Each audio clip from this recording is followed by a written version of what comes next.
The issue raised there can be repeated in many areas across Wales, and particularly my region in North Wales, where there's a particular risk of coastal flooding. And in the Chamber earlier this month, I did welcome your statement, or Welsh Government statement, on flood and coastal erosion risk management. And in this statement, Deputy Minister, you suggested that NRW had a lot to do, and you mentioned it just a few moments ago, in terms of the resources and the stretching of the resources. So in light of this, and with flooding being so detrimental to our communities and such a risk, and especially with the climate change risk that you mentioned also, what considerations have you given to developing a national flood agency to deal specifically with these risks?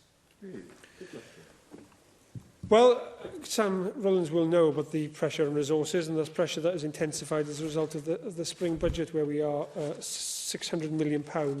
less well off in this budget round than we are anticipating over the next 3 years because of cuts made by the Chancellor. So we simply do not have the money to do all the things that we would like to do. So the creation of additional public bodies is not something we will enter lightly into. We want to first look at how we can collaborate with local government, and I know as a former leader of a local authority, he will be a champion, I'm sure, of making sure that we use local government to their maximum, and we are committed to a partnership with them on that. And we set out last night, for example, on building safety, that rather than creating additional bodies as they are in England, we are putting some of those responsibilities on local authorities. So the same will be true of how we tackle climate change across the piece. We want to look, first of all, of the bodies that we have, the Welsh Government, National Resources Wales, the local authorities, as well as partnerships with other